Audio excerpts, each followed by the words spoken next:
Hey everybody, welcome back to ACES53 with Ed Parcaut and myself. So on Tuesdays, it's usually just Ed and I. Thursdays, we bring on a guest, someone we call a joker. However, today we're going to be the joker because we're going to talk about our joker had something else come up. So yeah, I know, but there's just so much going on. Oh, I have to show you, Ed. I'm about to be rich. You didn't know this, but I'll show you real fast. Hold on. All right, did you get a coin?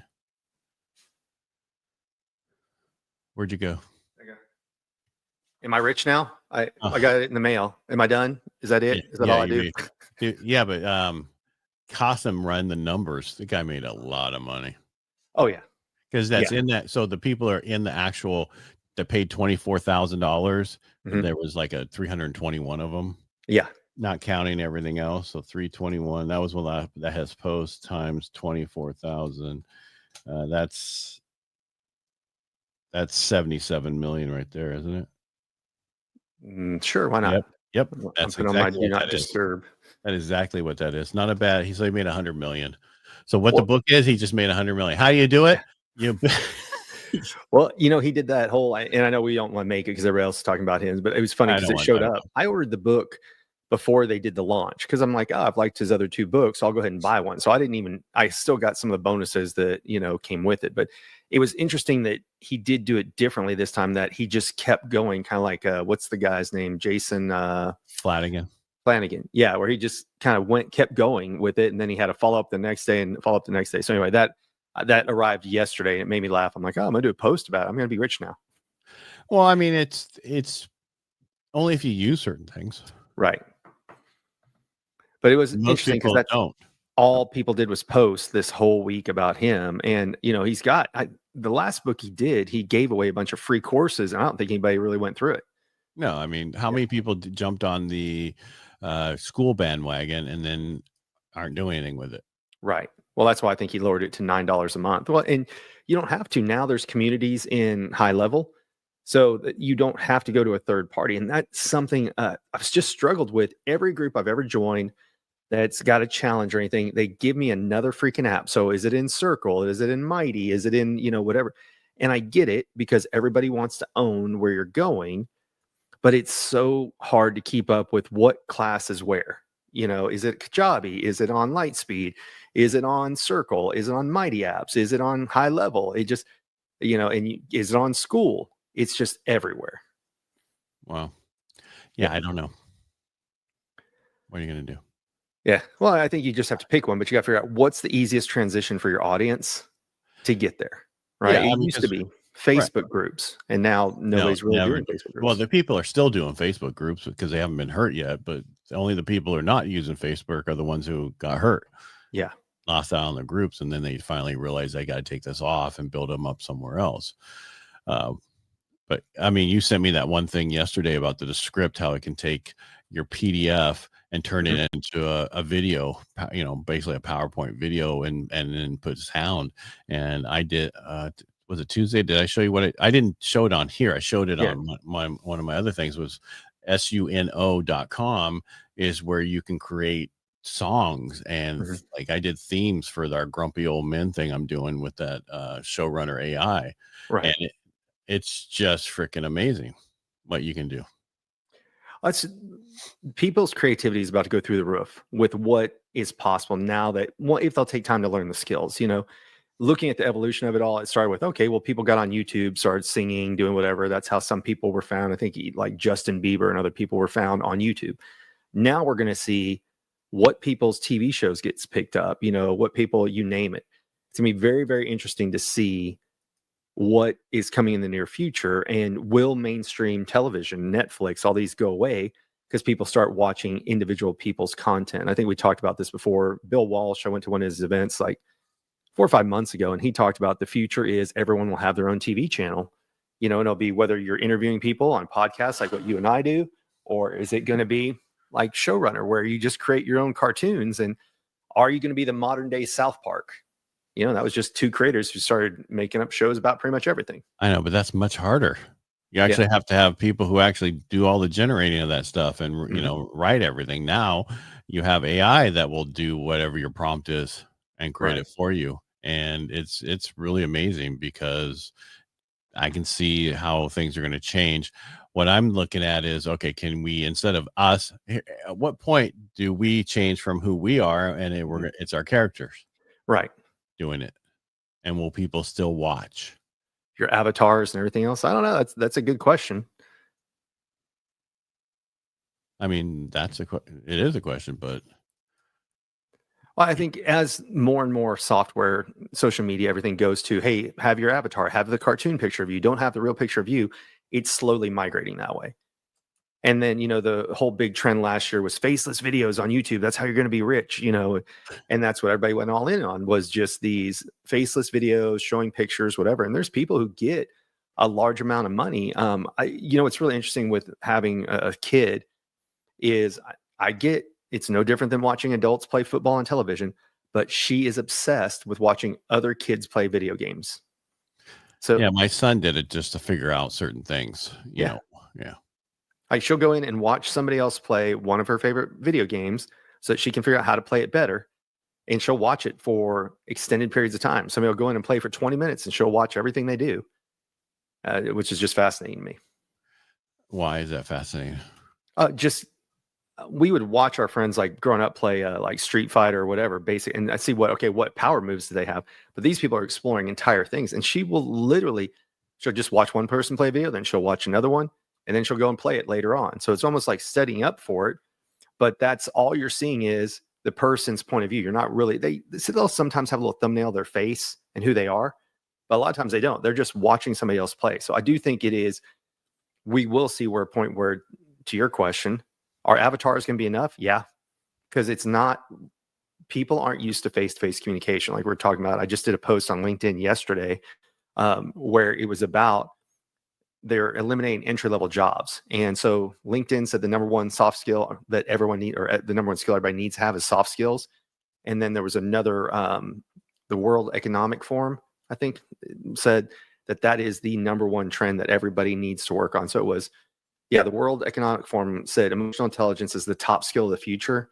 And LinkedIn said companies are ranking social skills as their number one priority because they're having such a hard time finding people that can do that, and they're using AI for everything else. I could see that. I mean, first, they were talking about what degree is the best degree to have right now. Is it coder? Mm-hmm. No, it's liberal arts. Yep. Because you have to be able to know how to talk and how to write and do certain things. And the more people use AI, the less likely they're able to do that. Right. Well, and you can tell. Yeah, you can. I think as a third party reading other people's stuff, I write my stuff first and then throw it in ChatGPT and say, add emotion or emoticons, all that kind of stuff. You can tell when somebody's just saying, hey, go write me a script for something.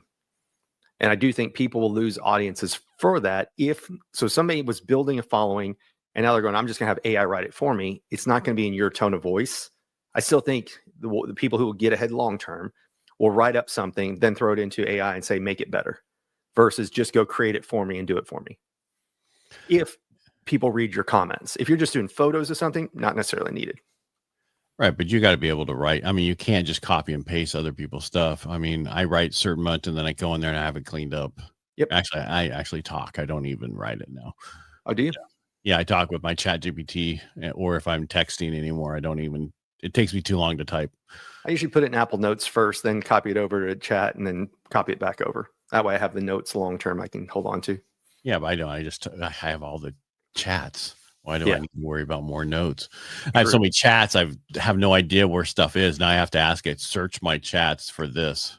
That reminds me, I need to forward you. Somebody sent me all the settings you have to turn off on your Apple, their version of AI. Let me see if I can find it.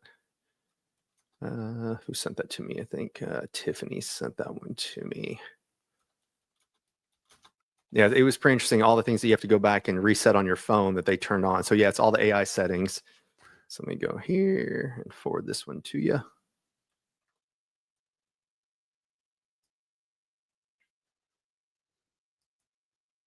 No, we won't do it that way. Copy. It was interesting to see all the things that you have to turn back off. You mean like they watching you or something? Oh yeah. Send your information and reports every 15 minutes back to Apple. So it's called Apple reporting. Oh. Yeah. So it basically says send everything from your phone every 15 minutes back to Apple. So I just sent it to you. You got it now. You text it? Okay. I'll Yep. look into it. Because there's so much that they turn on with the new updates. It's ridiculous. Mm-hmm. Turn these settings off in your phone. Yep. All the AI settings. But it basically says right now, send every 15 minutes so it can learn about you. It's like, oh, that's a little interesting. Because it said text messages, everything, not just what you type into AI. Oh, really? But it goes into it like, do you want it to even stop scraping your photos so that AI can help you find something faster? So I don't know, you use that every once in a while, go and like type in receipt.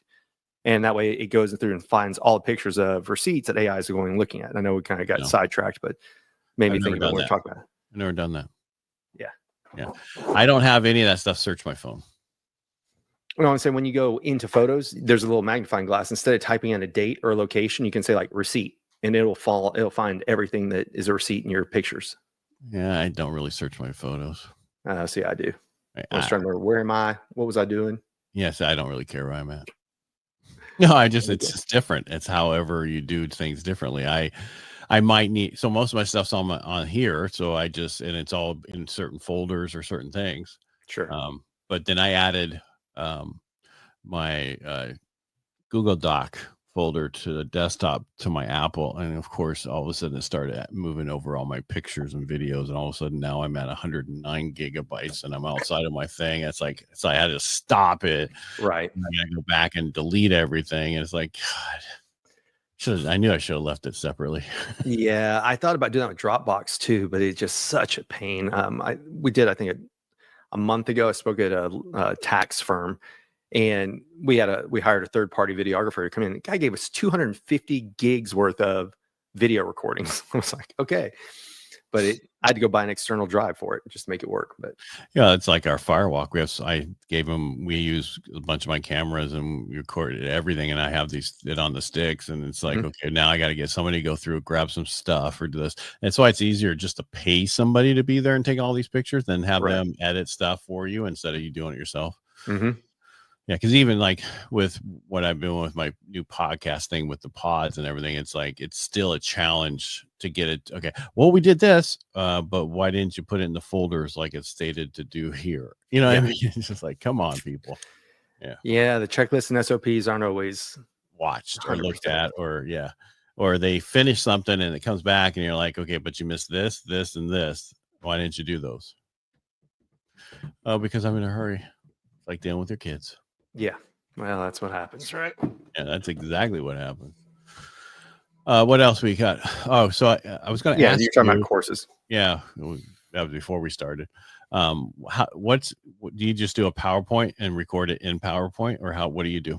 I've played with it a few different ways. That's one way. Now PowerPoint does have in it where you can record. So I'll go in and create the PowerPoint, then you make yourself into a little vignette, and you can pick what corner you want to be in. I've done it that way. I used to have something called Screencast-O-Magic. They changed their name now. I'm trying to remember what the new name is. Loom?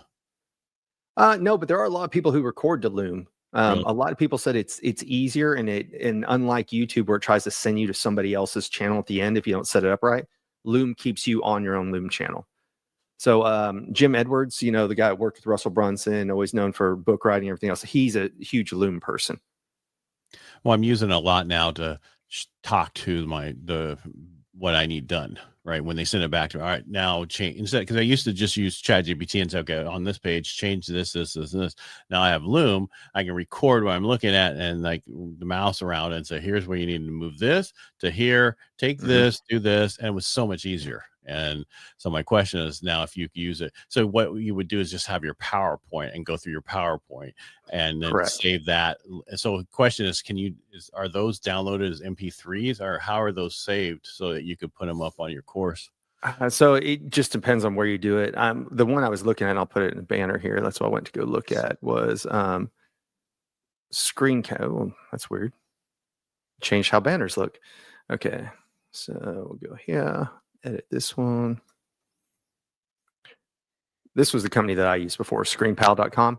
And it would actually say, do you want to save it to your computer and to the internet, to some folders? So I would do it to both. That way I had a copy here, had a copy there. and then I sent it to the teams, and they put it in like my Go High Level course. Okay. So so that just, gotcha. Yeah. And I did the same thing because I've got courses on, so I've got them on Lightspeed, which is Bradley's company. I've got one on, oh gosh, they just sent me a check today. Not Hotspot, what was their name? It's a good international. So if you're going to have your course be done internationally, it's a good company. I just blanking on the name. Let me see if I can find it real fast. Why don't you have it all underneath your stuff? Oh, because when High Level first came out, they didn't have communities or courses. So now they do. But back before that, when I got started doing this in 2019 is when I really started recording courses. 2019, 2020 your choices were either Lightspeed or Kajabi, and that was about it. There was no School, there was no Thinkific, there wasn't any of the other ones that were out there. Now the problem is, it's what we talked about at the beginning of the show, is it's so much overload. It's which one do you use? You looked at one at one time. What was the name of it? It's the one that Henry and Steve still use. Oh yeah, I can't think of it. Simplero. Yeah, because the only reason I looked at that, I interviewed the guy. Right. Like that wrote it and had it all, created the software and everything. And then, so I did a test just to, I wanted to do a sample, because if I'm going to interview somebody, I want to know what I'm talking about. Right. And then I forgot to cancel it. And then it hit me for a huge amount. And I like went and I'm like, no, this was only for, okay, no problem. And then, but that one's set up for certain types of people. Right. Yeah. It's the same thing. It's got a community, it's got a third party link to everything. I do think more now that the top ones I think are still out there. Lightspeed is still good if you're out there with Brad. School, definitely with Hermosi and him dropping it to $9 a month. I think you're gonna see a lot of people go there. And then Kajabi has just been around for a really long time, so people are familiar with it. Those are probably like the top three, but that was before High Level put it in. How do you like High Level? And you've used them all. How do you like High Level?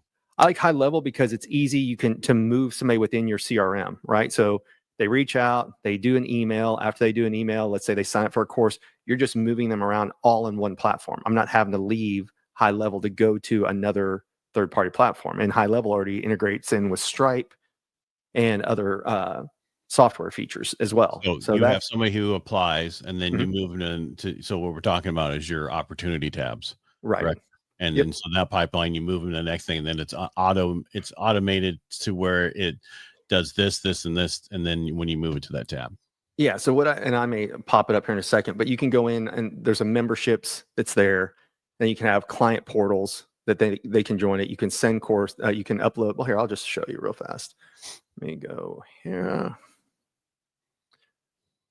It might make more sense. So, I used the agent feature of ChatGPT last week, and I was looking at what voiceover gigs are out there. There you go. And it came back with a bunch of places to put in. So I did one, but I didn't finalize it, and I'm getting constantly hounded by them. All these different castings for this, and this. Like I don't want those. I only wanted voiceover. And then I talked to a casting agent last week on Inner Edison, and she's like, voiceover is just really hard. There's not a lot of those gigs out there. So interesting. I would have thought there'd be a lot more.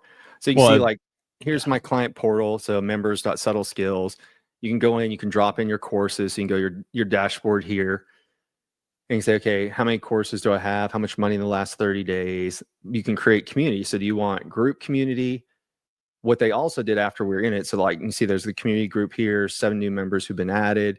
They've also got now where you have a mobile app. This wasn't there initially either. So it is nice because, again, everybody, you're having to, if you didn't want them to log in on a PC or a Mac, then there was no phone app before to get in. So of course, what everybody's on there right now is their tablet, their phone, whatever. So now you got that where you can go in, create your own mobile app that's in it. And that's part of what they call a Go Collab here. And so there's just so many different options within High Level. So you can go in, what is it? It's basically a community. It's here. You can add your courses to it. So all I have to do whenever I get someone is say, okay, here's my community. What courses are in the community? You can add it in. So like, well, let me click there. No, it won't.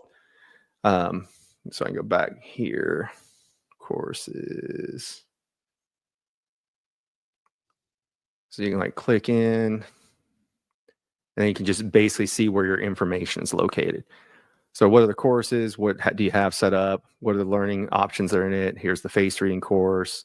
You can do events. You can do leaderboards. So everything that you're seeing in the other software is available there as well.